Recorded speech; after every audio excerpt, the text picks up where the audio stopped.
나는 대한민국 예비역병장이다. 안녕하십니까. 1980년대 모공시절 군대 이야기를 나누는 예비역병장입니다.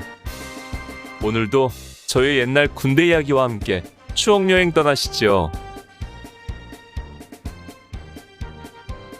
나의 일병시절 148번째 이야기. 대대 ATT 5. 주간 공격. 1981년 10월 29일 목요일. 대대 ATT 셋째 날 아침이 밝아오고 있었습니다. 새벽 1시 반에 기상하여 곧바로 이어진 후반약 공격을 감행하여 목표를 탈취하고 내려와 주먹밥 하나로 아침 식사를 때운 우리는 그 위치에서 대기하며 다음 명령을 기다렸습니다. 날이 밝은 지가 한참이 되었어도 이름 모를 깊은 산골짜기에는 아직 햇살이 비쳐들지 않고 있었습니다. 우리는 주변에 상기하여 제각각 편한 자세로 자리를 잡고 누워 잠시나마 눈을 붙였습니다. 야전훈련과 행군이 익숙해지면서 체득한 지혜 한 가지가 있다면 짧은 시간이라도 틈만 나면 자는 것이 상책이라는 것입니다. 다음이라는 기회는 우리에게 없었습니다.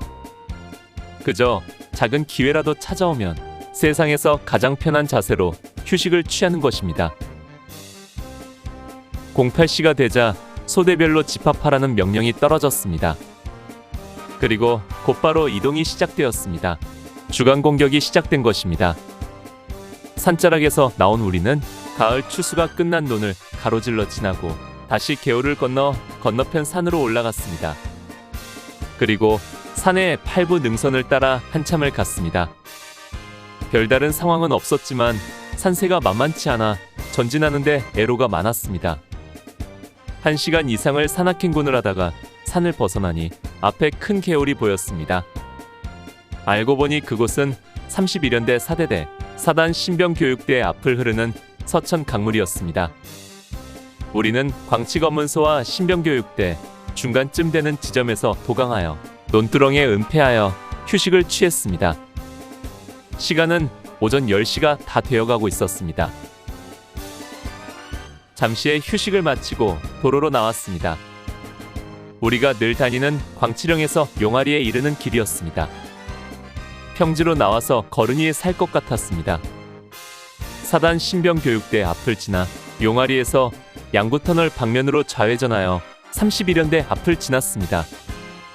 별다른 상황은 주어지지 않았고 행군 속도는 거의 반구보에 가까운 속보였습니다. 31연대를 지나 청리에서 다시 좌측 싸가지굴로 오르는 소록길로 접어들어 조금 가다가 이번에는 우측으로 작은 길을 중심으로 좌우 상계하여 전술적 이동을 하며 논을 가로질러 건너갔습니다.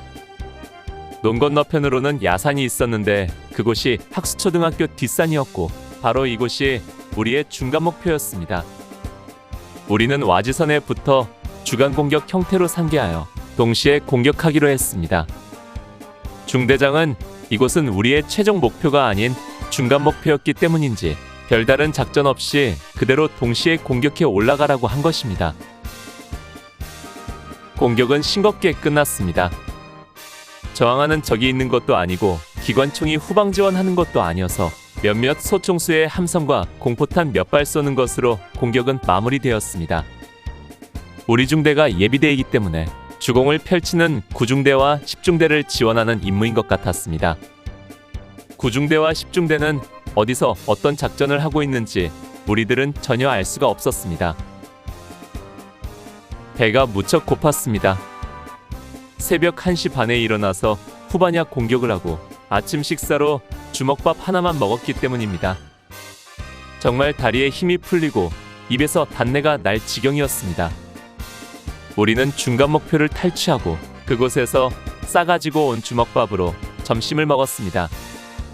참으로 가장 힘들게 공격하는 날 주먹밥 2개로 아침과 점심 식사를 때운다고 생각하니 야속한 생각이 들었습니다. 거기다 군장을 수경지에 두고 와서 훈련 전에 준비해온 간식조차 없었습니다. 그래도 시장이 반찬이라고 시커멓고 차디찬 주먹밥에 짜디 짠 염장무 몇 조각으로 먹는데도 배부르게 먹지 못하는 것이 안타까웠습니다.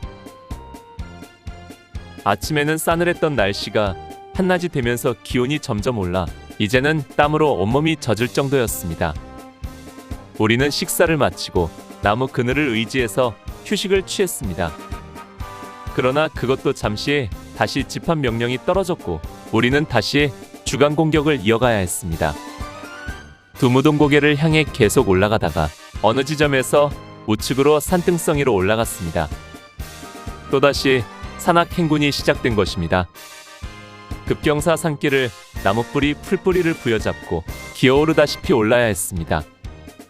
산등성이에 올라 우리는 계속 능선을 따라 이동을 했습니다. 마침내 우리의 주간 공격 목표가 눈에 들어왔습니다.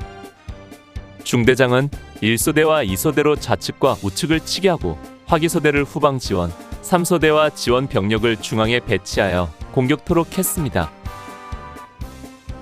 우리 기관총 분대는 각 공격부대의 후방으로 이동하여 삼각대를 설치하여 지원할 준비를 갖추고 중대장의 공격 명령만 기다렸습니다.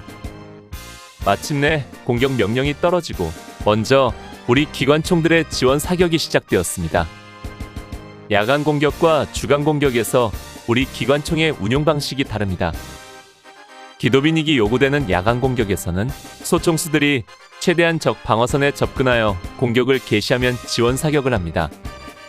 그러나 모든 상황이 감지되는 주간 공격에서는 기관총이 먼저 엄호 사격을 하므로 소총수들의 공격을 돕는 것입니다. 가지고 온 공포탄들을 거의 다 썼습니다. 소총수들의 공격이 시작되고 목표 탈취는 오래지 않아 완료되었습니다.